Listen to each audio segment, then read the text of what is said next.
ہوگا جس کو آپ نے فالو کیا ہوگا، تو پہلے کیا ذہن میں تھا اور جب وہاں گئے تو کیا محسوس کیا آپ نے؟ ذہن میں یہ تھا کہ بہت زیادہ سیکیورٹی ہوگی، بہت وزیر اعظم کا بہت زیادہ پروٹوکول ہوگا، لیکن سادگی معلوم ہوئی ہے مجھے تو، یعنی صحیح ہے. بہت ہی ایک جیسے ہم گئے ہیں تو صرف نام انہوں نے دیکھا لسٹ میں، جی جن علماء کے نام تھے ان میں ہے یا نہیں ہے، ٹھیک ہے. اندر چلے گئے آرام سے اندر. تو پھر میں جیسے ہی گیا تو گورنر ہاؤس میں آپ کو پتا ہے وہ پولیس کے لوگ، سیکیورٹی کے لوگ ویسے ہی مجھے سنتے ہیں تو ان جی کی سیلفیاں شروع ہو گئیں. صحیح ہے. تو مجھے نہیں تو یہ سنا ہے لگ رہا تھا کہ گیٹ کے اوپر ایک بزرگ کھڑا تھا، لسٹ والا، وہ اس نے بزرگ کہا، تو آنکھ اٹھا کے دیکھ ہی نہیں رہا تھا نہیں نا. اس نے کہا کہ شناختی کارڈ دکھائیں کہ آپ مفتی طارق مسعود ہیں. ہاں ہاں ہاں، اس نے ایک شناختی کارڈ، وہ آنکھ اٹھا کے دیکھ ہی نہیں رہا نا، وہ صحیح. کہہ رہے آئی ڈی کارڈ دکھائیں. ٹھیک ہے. تو اچھا. اس کو لوگ کہہ رہے تھے بھائی تو منہ تو اٹھا تھوڑا سا اوپر. ٹھیک ہے. ٹھیک. اچھا اچھا. پھر تو اندر گئے ہیں تو بہت ہی ایک گھریلو سا ماحول تھا، صحیح. اور سیکیورٹی گارڈ خود ہی سیلفیاں لے رہے تھے. ٹھیک ہے. تو مجھے تو شاید یہ لگ رہا تھا کہ میں وزیر اعظم ہوں. ٹھیک ہے. ٹھیک. اچھا. خیر ہم اندر، اس وقت تک وزیر اعظم صاحب نہیں تھے. صحیح ہے. ہم اندر جا کے بیٹھے تو ایک روم میں اور بھی علماء بیٹھے ہوئے تھے مختلف مکاتب فکر کے. تو تھوڑی دیر میں وزیر اعظم صاحب آ گئے. فرسٹ امپریشن کیا پڑا جب وہ آئے؟ پہلا امپریشن تو یہ کہ ایک فزیکل فٹنس، ہوں. ماشاءاللہ اس سے میں بڑا متاثر ہوا. ٹھیک ہے. بعض لوگ آپ کو ویڈیو میں اچھے لگتے ہیں، جب حقیقت میں دیکھو تو نہیں لگتے. جی. بعض ایسے ہوتے ہیں جو ویڈیو میں اچھے نہیں لگتے، حقیقت میں زیادہ لگ رہے ہوتے ہیں. بالکل. تو جو فٹنس کا میرے دماغ میں تصور تھا 70 سال کی عمر میں، اس سے زیادہ فٹنس مجھے نظر آئی. ایک دم نہیں، ایک دم آدمی آتا ہے بڑا جی جی. جیسے پہلوان تگڑا ہوتا ہے، آدمی. تگڑا آدمی. پہلوان تو نہیں لیکن تگڑا آدمی. صحیح ہے. اچھا مفتی صاحب، اس ملاقات کا آغاز کیسے ہوا؟ یعنی وزیر اعظم صاحب آ گئے، بیٹھ گئے، تو پھر آگے کی کہانی کیسے شروع ہوئی؟ جب وزیر اعظم صاحب آ کے بیٹھے ہیں تو گورنر نے حضرت مفتی عبدالرحیم صاحب کو مائک دیا کہ آپ آغاز کریں. تو اچھا لگا ہمیں کہ ایک عزت دی جا رہی ہے علماء کو، اور خاص طور پہ جو میرے پیر و مرشد ہیں. صحیح ہے. ٹھیک ہے نا. صحیح ہے. تو ویسے تو سب ماشاءاللہ وہاں قابل احترام تھے، بالکل سب ایسے. علماء تھے، لیکن یہ انسان کی نیچر ہے. بالکل. تو حضرت نے پھر بتایا کہ مفتی عبدالرحیم صاحب، بعد میں ہماری جب حضرت استاد صاحب سے، حضرت مفتی عبدالرحیم صاحب کو ہم استاد صاحب کہتے ہیں، جی تو ان جی. سے ملاقات ہوئی تو کہ آپ کو مائک کیوں دیا؟ انہوں نے کہا میں خود بھی حیران تھا کہ شاید تلاوت کے لیے دیا ہے کہ آغاز کروں میں. پھر انہوں نے بات شروع کر دی کہ جیسے اللہ تعالیٰ نے حاکم کا حق بتایا ہے، حاکم کے اوپر کچھ ذمہ داریاں ہیں رعایا کی، تو رعایا کے اوپر بھی کچھ ذمہ داریاں ہیں حاکم کی. صحیح تو ہے. دونوں ذمہ داریوں کا انہوں نے تذکرہ کیا کہ یک طرفہ نہیں ہے. عوام پر یہ ذمہ داری ہے، حاکم پر تو ذمہ داری ہے سب کو معلوم ہے، لیکن عوام کی یہ ذمہ داری ہے کہ پہلی بات تو اس کے سامنے حق بات کہنا، کلمۃ حق عند السلطان، کہ بادشاہ کے سامنے حق بات کہی جائے. اور اس اس کی بھی یہ ایک حق بات ہے کہ یہ بھی ایک حق بات تھی جو انہوں نے کہہ دی جی جی. کہ کوئی غلطی ہو، کوئی خرابی ہو تو یہ جو چاپلوسی اور یہ سب چیزیں نہیں ہوں، صحیح ہے. وہ آرام سے عزت احترام کے ساتھ سامنے کہہ دی جائے کہ یہ چیز ٹھیک نہیں ہے. دوسری بات یہ کہ جو کام حاکم اچھے کر رہا ہو اس میں اس کو اپریشیٹ بھی کیا جائے. ٹھیک ہے. یہ نہ ہو کہ تنقید ہی چلتی رہے. بھائی کوئی اچھا کام ہے تو اس میں بتایا جائے کہ ہم اس میں آپ کے ساتھ ہیں اور ہمیں اچھا لگا، یہ آپ نے بہت اچھا کیا. تو یہ تمہیدی بات انہوں نے شروع کی. پھر بتایا کہ صحیح بخاری سے پتہ چلتا ہے کہ 9 حق ہیں عوام پر حاکم کے، جیسے حاکم پر عوام کے حقوق ہیں تو عوام پر بھی 9 حقوق ہیں حاکم کے. تو دونوں طرف ہمیں دیکھنے کی ضرورت ہے، یک طرفہ نہیں ہے. یعنی میں شاید اس کو اپنے الفاظ میں یہ ڈیفائن کروں کہ ہوتا یہ ہے کہ حکومت یہ دیکھ رہی ہوتی ہے کہ عوام جو ہے نا وہ ساری ذمہ داریاں پوری کرے، جو ہماری اطاعت کرے، ہماری فرمانبرداری کرے. تو یہاں سے بات کا آغاز ہوا. پھر وزیر اعظم صاحب، اچھا حضرت نے شاید یہ اس میسج میں یہ بتانا تھا کہ بھائی کوئی بات اگر آپ کو حاکم کی غلط لگتی ہے تو عزت احترام کے ساتھ آپ پیش کریں، وہ پیش کریں. ہاں. ٹھیک ہے. اور ساتھ ساتھ کوئی اچھا کام ہے تو اس میں اپریشیٹ بھی کریں. جی ٹھیک ہے. کیونکہ تجربہ انہوں نے بتایا کہ یہ بتاتا ہے کہ یا تو تنقید شروع ہو جاتی ہے یا تعریف شروع ہو جاتی ہے، یک طرفہ ٹریفک چلتا ہے، تو وہ نہیں ہونا چاہیے. اچھا شروع میں حضرت نے بات کی، پھر اس کے بعد ہم شروع سے اس کے بعد جو ہے پھر وزیر اعظم صاحب کو مائک دیا گیا. اچھا. تو وزیر اعظم صاحب نے جو بات شروع کی ہے میں حیران اس پر ہوا کہ وہی ٹاپک جس میں میں 15 سال سے چیخ رہا ہوں. مجھے لگا کہ چلو یار ایک آدمی تو متفق ہے. صحیح ہے. بات انہوں نے یہاں سے شروع کی کہ ہمارا فیملی سسٹم تباہ ہو رہا ہے. یعنی اگر یہ وزیر اعظم کے علاوہ کوئی اور میرے سامنے بیٹھ کے بات کرتا، میں سمجھتا کہ یہ اس نے مجھے دیکھ لیا ہے اور اس کو پتا ہے کہ ان مولانا صاحب کا ٹاپک ہی یہی ہے، دلچسپی ہے، 15 سال سے اسی پر بات کر رہے ہیں، تو ان کو خوش کرنے کے لیے. ظاہر ہے یہاں تو ایسا نہیں ہو سکتا. بالکل ایسے. تو وزیر اعظم صاحب نے جو بات کا آغاز کیا وہ اس پر آغاز کیا کہ میں 18 سال کی عمر میں یو کے گیا تھا، وہاں طلاق کا ریشو 14 فیملیز میں سے ایک میں ڈیورس کا ریشو تھا. اور اب گیا ہوں تو 60% طلاق کا ریشو ہے. یعنی یہ طلاق کا ریشو بھی جو بہت تھوڑی سی شادیاں ہو رہی ہیں ان میں 60% جوڑوں میں ڈیورس ہو جاتی ہے. تو انہوں نے کہا کہ میں نے یورپ کو بہت قریب سے دیکھا ہے، بہت قریب سے سمجھا ہے، وہی کلچر ہمارے معاشرے میں آ رہا ہے. تو ریپ کے واقعات بڑھ رہے ہیں، تو یہ جو بے حیائی کا ایک طوفان ہے اور پھر بڑی اچھی بات یہ کی کہ اسلام جو ہے، یہ وزیر اعظم صاحب کے الفاظ دہرا رہا ہوں کہ اسلام شاید فیملی سسٹم کو بچانے پر جتنا زور لگاتا ہے اتنا کسی اور چیز پہ نہیں، اور اسی وجہ سے اسلام نے پردے کا حکم دیا ہے. بہت اچھا لگا مجھے، تو پہلی دفعہ میں نے وزیر اعظم سے براہ راست کوئی بات سنی ہے تو وہی بڑی خاندانی بات سننے کو ملی. مجھے بہرحال اچھا لگا، اور کوئی بھی ہوتا تو مجھے اچھا لگتا. صحیح ہے نا، یہ بڑا ایک اتنی اپر لیول کا ایک آدمی بیٹھ کر اس موضوع پر بات کر رہا ہے. ہاں، گراؤنڈ ریئلٹی کی بات کر رہا ہے اور اتنے حساس ایشو کو اٹھا رہا ہے وہ، جبکہ پوری دنیا فیملی سسٹم ہی کو ختم کرنے میں لگی ہوئی ہے. بالکل. تو ہمارے ایک حاکم کی طرف سے ایک ایسی بات جانا، یہ بہت ایک میں سمجھتا ہوں کہ حوصلہ افزائی کی بات ہے. تو وزیر اعظم نے پھر علماء سے یہ مطالبہ کیا کہ آپ لوگ یونیورسٹیوں میں جائیں، اور جہاں بھی ایک طوفان بدتمیزی جو ہمارے بے حیائی پھیل رہی ہے، اور پھر یہ انہوں نے خود کہا کہ ٹک ٹاک پہ ہم نے پابندی لگائی ہے، لیکن اس کے باوجود موبائل پہ بہت کچھ آ رہا ہے اور بہت کچھ ہم روک بھی نہیں سکتے. ایسا ممکن نہیں ہے کہ یہ بالکل ہی ہم اس کو ختم کر دیں یا سب کچھ ہمارے اختیار میں ہو. تو جتنی تیزی سے یہ سب کچھ پھیل رہا ہے، اگر علماء بیان کریں جا کے یونیورسٹیوں میں اور مختلف اداروں میں، یہ ینگ جنریشن کو اویئر کریں اس بارے میں، تاکہ یہ طوفان ختم ہو اور ہمارا خاندانی نظام بحال ہو. تو اس کے لیے پھر انہوں نے علماء سے تجاویز مانگی. تو کم از کم یہ ٹاپک بتا دیا کہ آج ہماری ڈیبیٹ اور میری ملاقات کا بیسک مقصد یہ ہے. ٹھیک ہے. اچھا، یہ جو فیملی سسٹم کی بات کی، تو یہاں پہ پچھلے دنوں یہ گھریلو تشدد بل آیا، پھر ابھی یہ کم عمری میں قبول اسلام کے حوالے سے چیزیں آئیں. تو اس حوالے سے علماء نے وزیر اعظم صاحب سے کوئی بات کی، کوئی مطالبہ رکھا، کوئی مذمت کی، یا کیا بھرپور طریقے سے کی. تو یہ بات حضرت استاد صاحب پہلے وزیر اعظم سے ملاقات میں کر چکے ہیں، لیکن اس مجلس میں بھی اس بات کو علماء نے الحمدللہ دوبارہ اٹھایا، اور بہت وزیر اعظم صاحب سے یہ کہا گیا کہ یہ دونوں بل، جو ایک گھریلو تشدد کا بل اور 18 سال سے کم عمر اسلام کا، اور اس میں حضرت مفتی عبدالرحیم صاحب نے بھی دلیل دی کہ حضرت علی رضی اللہ تعالیٰ عنہ کے اسلام کو آپ کیا کہیں گے، یعنی کیا معاذ اللہ وہ غلط تھا، یعنی دنیا کو ہم کیا منہ دکھائیں گے. تو اور بھی علماء تھے جن کا نام میں اصل میں 2-4 علماء کے علاوہ کسی کے نام، میری نالائقی ہے کہ میں جانتا نہیں تھا، ورنہ میں سب کے نام لے کے بتاتا کہ کس نے کیا کہا. تو اس پہ وزیر اعظم نے کہا کہ یہ ناممکن ہے کہ یہ بل پاس ہو جائے. پھر سوال یہ کیا گیا کہ پھر یہ پیش کیسے ہو گیا، پیش کیسے ہو جاتا ہے ہر کوئی. ہاں، یعنی پیش کیسے ہوئی، تو سوال یہ نشان ہے نا. وزیر اعظم نے کہا کہ یہاں جو ہے نا ملک میں بہت ساری سازشی عناصر ہیں، نام بھی لیے انہوں نے، لیکن میرا خیال ہے لینا یہاں مناسب نہیں ہے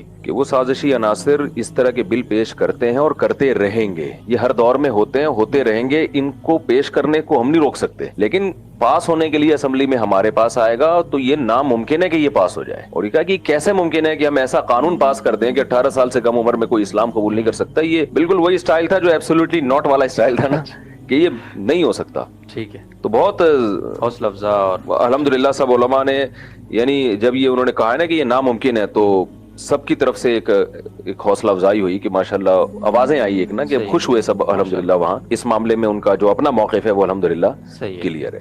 تو علماء سے تجاویز جب انہوں نے مانگی، تو کیا کامن تجاویز کیا دی علماء کرام؟ دیکھیں، میں تو خود کچھ تجویزیں پیش کرنا چاہ رہا تھا، مجھے تو پہلی دفعہ موقع ملا تھا. ابھی تک تو بیانات ہی چل رہے تھے ہمارے ان تجاویز میں، 2-3 گھنٹے کی تجاویز ہی چل رہی ہوتی ہیں عوام کے سامنے. تو مجھے بڑا اچھا موقع ملا تھا، لیکن ظاہر ہے سینئر علماء تھے مجھ سے پہلے، میں تو فرسٹ ٹائم بیٹھا ہوں. ان علماء کی طرف سے بھی بڑی اچھی تجویزیں آئیں. حضرت مفتی تقی عثمانی صاحب کے بیٹے تھے مولانا عمران عثمانی، انہوں نے بڑی اچھی تجویز دی. انہوں نے کہا کہ جب آپ نوجوانوں کو اگر کوئی مثبت ایکٹیویٹیز نہیں دیں گے تو وہ پھر نیگیٹو ایکٹیویٹیز کی طرف جائیں گے. موبائل فون، وہ پب جی کھیلیں گے، وہ یہ کریں گے، وہ ٹک ٹاک میں مشغول ہوں گے. تو آپ ان کو بزنس کی طرف لے کر آئیں امیزون کے ذریعے اور جو انٹرنیٹ کے ذریعے پوری دنیا میں. تو یہ نوجوان اگر اس پہ بیٹھیں گے، بزنس کو گرو کریں گے. دعوت اسلامی کے ایک مولانا صاحب تھے، نام مجھے ان کا یاد نہیں، انٹرنیٹ پہ کبھی کبھار نظر آتے ہیں. انہوں نے بڑی اچھی تجویزیں دی اور انہوں نے تو بتایا کہ ہم عملی کیا کر رہے ہیں. میں تو حیران ہوا ان کے ماشاءاللہ ان کے جو کام سن کر. اور وزیر اعظم بھی بڑے متاثر ہوئے کہ جیسے یہ بے حیائی والے کارٹون، آپ کو پتہ ہے لوگ ہم سے بھی رابطہ کرتے تھے، ہم اپنے بچوں کو کیا دکھائیں. تو دعوت اسلامی کے جو مولانا تھے انہوں نے بتایا کہ ہم ایسے کارٹون لے کر آئے ہیں جس میں اسلامی تاریخ دکھائی جا رہی ہے، اور وہ ملینز ان کے چینل کے سبسکرائبر ہیں. تو بہت اچھا ایک حوصلہ افزائی والا بھی، ہمیں بھی خوشی ہوئی کہ ماشاءاللہ اس نہج پہ بھی کام ہو رہا ہے الحمدللہ. اچھا، وزیر اعظم صاحب نے یہ بھی کہا کہ میں ارطغرل ڈرامہ بھی پاکستان اسی نیت سے لے کر آیا ہوں. اور پہلے جو میڈیا والے مجھے کہتے تھے کہ ایسا ڈرامہ جس میں بے حیائی نہ ہو وہ چل نہیں سکتا، تو ہم مجبور ہیں. ٹھیک ہے. کہتے میں ارطغرل ڈرامہ جب لایا ہوں یہاں پہ اور یہ کتنا پھیلا ہے اس کو پوری دنیا میں, آپ دیکھیں نا اس کے کتنا زیادہ واچنگ ٹائم کتنا ہے نیٹ پر. تو کہتے ہیں, میں اب یہ میڈیا والوں کو بولتا ہوں کہ آپ دیکھو کہ یہ آپ کیسے کہتے ہو کہ بے حیائی کے بغیر ڈرامے نہیں چل سکتے, تو یہ کیسے چل رہے ہیں؟ اس میں اس کا تو سارا کنٹینٹ ہی اسلامی ہے. بالکل ایسے. تو یہ ایک بڑی اچھی بات میرے سامنے آئی کہ چلو یہ خوشی ہوئی کہ وزیر اعظم صاحب لے کر آئے ہیں ڈرامہ. جی بالکل, وہ تو انہوں نے آن کیم کہہ چکے ہیں. اور وزیر اعظم صاحب کا یہی کہنا تھا کہ اگر ہم آلٹرنیٹ متبادل جب تک نہیں لائیں گے تو اس پہ ہم پابندیاں نہیں لگا سکتے. اچھا, اگر آپ کو موقع ملتا, یعنی وقت ہوتا اور وزیر اعظم صاحب کو آپ سے کوئی تجاویز وہاں پہ مانگی جاتی, آپ کو مائک حوالے ہوتا, کیا کہتے آپ؟ میرے ذہن میں 4 پوائنٹ تھے جو میں نوٹ کر کے بیٹھا ہوا تھا کہ جیسے ہی میرا نمبر آ گیا اگر تو میں 4 باتیں 1 2 3 4 کر کے جلدی بیان کر دوں گا. نمبر 1, یہ کہا گیا کہ 60% یورپ میں طلاق کا ریشو ہے, جو شادیاں ہو رہی ہیں, فیملی سسٹم تباہ ہو رہا ہے. تو میں ایک بات کبھی موقع ملا زندگی میں تو یہ رکھوں گا, یہ ویڈیو ہمارے توسط سے بھی آپ اس ویڈیو, ٹھیک ہے, یہ جو ہمارے ہاں شادیاں ہو چکی ہیں ان کو تو بچائیں نا. بالکل. عدالتی خلا جس طرح سے آج چل رہا ہے یہ کسی مکتبہ فکر کے نزدیک ٹھیک نہیں ہے. نہ اہل حدیث کے, نہ حنفیہ, نہ مالکیہ, نہ شافعیہ, نہ حنابلہ, نہ شیعہ, نہ بریلوی, کوئی مکتبہ فکر اس کو نہیں مانتا. آپ کسی بھی ادارے سے فتویٰ لے لیں. ٹھیک ہے. عورت عدالت میں گئی, بہر صورت عدالت نے اس کو خلا کی ڈگری دینی ہے. ڈیورس کا حق شریعت نے مرد کو دیا ہے. یہ بھی ایک بہت بڑی وجہ ہے اسلام میں خاندانی نظام کو بچانے کی. یہ 2 طرفہ نہیں ہے, نکاح تو دونوں کی مرضی سے ہوتا ہے, لیکن طلاق کا حق شریعت نے شوہر کو دیا ہے. عورت اس کی مرضی کے بغیر نہیں جا سکتی, الا یہ کہ کوئی ناقابل تلافی یعنی ناقابل برداشت کوئی ظلم ہو رہا ہو, نہ نفقہ ہی نہیں دے رہا, بے تحاشا مارتا پیٹتا ہے. تو یہ کنڈیشن ایسی ہیں جن میں کچھ کنڈیشن ہے جن میں جج کو یہ رائٹ دیا ہے کہ وہ نکاح ختم کر سکتا ہے. لیکن ایسے نہیں ہو سکتا کہ کوئی خاتون جا کے کہیں کہ جی مجھے رہنا ہی نہیں ہے بس. صحیح ہے. تو اس سسٹم کو جو جنرل مشرف کے دور میں ایک ڈنڈے کے زور سے نافذ کیا گیا ہے, تو اس پر قانون سازی ہو, اس پہ قانون سازی ہونی چاہیے. کیونکہ میں تو لوگوں کے گھریلو مسائل نمٹاتا ہوں نا, صبح شام ہمارے پاس فیملی آ رہی ہے, مرد آ رہا ہے, یار مجھ میں کوئی خرابی نہیں تھی, میری بیوی کا کہیں کسی سے غلط تعلق ہو گیا, دوستی ہو گئی اور وہ عدالت سے خلا لے کے وہ چلی گئی, اور پھر بچے بھی لے کے چلی جاتی ہیں. تو بچے تو دونوں کے ہیں نا, جیسے ماں کے ہیں ایسے باپ کے بھی ہیں. تو یہ کیا بات ہے کہ عدالت ماں ہی کو وہ کر رہی ہے اور شوہر کا کوئی خیال ہی نہیں ہے. خودکشی کی خبریں ہم نے سنی ہیں, اور ڈپریشن کے مریض ہوئے ہیں لڑکوں کے باپ جو مجھے فون کر کے بتا رہے ہیں کہ پاگل ہو گئے, ڈپریشن کی گولیاں کھا رہے ہیں, کیونکہ ایسے کیسز آ رہے ہیں کہ بھائی بیوی کا کسی مرد سے ناجائز چکر چلا, شوہر سے ڈیورس لی, اور بچے بھی اسی کے, بیٹی بھی سوتیلی بیٹیاں بھی سوتیلے باپ پال رہا ہے. تو باپ پہ کیا گزرے گی؟ تو یہ بھی چیز ہمارے خاندانی نظام کو تباہ کر رہی ہے. اس کا نقصان یہ ہو رہا ہے کہ مرد نکاح کرنا بھی چھوڑ رہے ہیں, اور جو ہو چکی ہیں نکاح وہ ہو چکے ہیں وہ بھی. تو پہلا تو ایک اتنی تفصیل سے تو میں نے بتا دیا آپ کو, لیکن وہاں میں بہت مختصر بتاتا اس کو. نمبر 2, نکاح جو یہ ہمارے معاشرے میں نکاح کو پروموٹ کیا جائے, نکاح کو آسان بنایا جائے. صحیح ہے. اس پہ گورنمنٹ جو ہے ترغیبی مہم چلائے بھائی, کہ یہ جو ہمارے یونیورسٹیوں میں اور میڈیا پہ جو ایک ذہن بنایا جا رہا ہے کہ یہ کوئی دقیانوسی والا کام ہے, پہلے پڑھائی, اور بھائی یہ پڑھائی اور یہ سب چیزیں نکاح کے ساتھ ہو سکتی ہیں. ٹھیک ہے. خلافت عثمانیہ میں تو نکاح کرنے والوں کی مدد بھی کی جاتی تھی, پیسے دیے جاتے تھے ان کو. تو ہم یہ نہیں کہہ رہے آپ پیسے دیں, لیکن کم از کم لٹریچر کے ذریعے یا میڈیا کے ذریعے اس کو پروموٹ کیا جائے. تیسری چیز یہ کو ایجوکیشن سسٹم, جیسے وزیر اعظم صاحب کہہ رہے تھے یونیورسٹی میں جائیں آپ, بے حیائی کے خلاف بیان کریں, باتیں کریں. تو بھائی لڑکا لڑکی وہاں ساتھ بیٹھے ہوئے, ہم کیا بیان کریں وہاں جا کے؟ ٹھیک ہے نا. تو ایک ماحول ہی ایسا ہے, بیان تو کرنا چاہیے, کریں گے بھی انشاءاللہ, لیکن یہ سسٹم ختم ہونا چاہیے. اور چوتھی چیز وہی ہے کہ میڈیا کو کنٹرول کیا جائے. مفتی زبیر صاحب نے بڑی اچھی بات کی, انہوں نے کہا کہ ڈرامہ دکھایا جا رہا ہے رضائی بہن سے بچہ پیدا ہو رہا ہے. تو بے شک یہ غلط اس میں بھی دکھایا جائے, نیگیٹو میں دکھایا جائے کہ یہ غلط ہو رہا ہے, لیکن دکھا تو دیا نا آپ نے. تو اس طرح کے ڈراموں پہ پابندی لگائی جائے کہ جو ہمارے کلچر کو تباہ کر رہے ہیں. تو میرے ذہن میں یہ 4 باتیں تھیں کہ یہ میں کروں گا, اور اللہ کرے وزیر اعظم صاحب تک یہ بات پہنچ جائے کسی طریقے سے. بہت شکریہ جی, آپ نے اس پوری ملاقات کا حوال ہمارے ناظرین کے ساتھ شیئر کیا, جزاکم اللہ خیر. ہم سب کچھ کہنا چاہتے ہیں آخر؟ یہی کہنا چاہتا ہوں کہ بھائی جہاں کچھ خرابیاں ہیں حکمرانوں میں ہوتی ہیں, اچھائیاں بھی ہوتی ہیں. تو ہم جو ہر وقت آپ کا کسی بھی سیاسی تنظیم سے تعلق ہو, تو جیسے میرا کوئی پی ٹی آئی سے تعلق نہیں ہے, تو کسی بھی سیاسی تنظیم سے تعلق ہو, تو کوئی بھی جب آپ کا حاکم ہو, وزیر اعظم ہو, صدر ہو, تو میں سمجھتا ہوں کہ اگر علماء اچھے انداز سے ان کو نصیحت کریں, ان کی خامیوں کو بھی عزت اور اچھائی کے ساتھ, ان کی عزت کے ساتھ ان کے سامنے بیان کریں, اس سے میں نہیں کہتا کہ شر 100% ختم ہو جائے گا, شر انشاءاللہ کم ہو جائے گا. تو کوئی بھی حاکم ہو, چاہے وہ عمران خان ہو یا نواز شریف ہو یا حضرت مولانا فضل الرحمان ہو یا یا چاہے کوئی فوجی حاکم مسلط ہو کے آ جائے. نبی صلی اللہ علیہ وسلم نے فرمایا اسمعوا اطیعوا ولو سلط علیکم رجل حبشی، کہ تم پر حبشی غلام جس کا سر کشمش کی طرح پچکا ہوا ہو وہ بھی مسلط ہو جائے تو اطاعت کرنی ہے، اس کی بات کو سننا ہے اور حق بات اس کے سامنے کہنی بھی ہے. تو سلیقے سے طریقے کے ساتھ خیر خواہی کے جذبے سے. تو اگر ہماری قوم کا یہ مزاج بن جائے اور نعرے بازی اور گالی گلوچ اور ان چیزوں سے ہم احتراز کریں تو میرا خیال ہے بہت کچھ خیر کا کام ہو سکتا ہے. تو اتنا بھی ہمیں نا امید نہیں ہونا چاہیے جتنا ہماری قوم نا امید ہوئی ہوئی ہے. ہماری ذمہ داری ہے ہم اپنا کام پورا کریں بغیر کسی لالچ کے. حکمرانوں کے پاس جانے والے علماء کی دو قسمیں ہیں، ایک اپنے مفاد کے لیے اور ایک ان کو نصیحت کے لیے. بالکل. تو یہ جو منع ہے اسلام میں حکمرانوں کے پاس جانا، یہ وہ ہیں جو چاپلوسی کے لیے جاتے ہیں، ان سے عہدے حاصل کرنے کے لیے جاتے ہیں، ان سے اپنے مطلب کے لیے جاتے ہیں. لیکن اگر اصلاح کے لیے جاتے ہیں تو یہ تو اسلاف کی سنت ہے. بالکل. تو وہاں جتنے بھی علماء تھے ماشاءاللہ سب سنجیدہ تھے. جو مجھے لگا ایک اچھا منظر لگا اور بہت عزت احترام کے ساتھ بات ہو رہی تھی اور سب لگ رہا تھا کہ اصلاحی کے لیے آئے ہوئے ہیں یہاں پہ. بالکل. تو اچھا لگا. تو سنا ہے کسی چائے کے کپ کے بھی روادار نہیں ہیں آپ اس ملاقات کے؟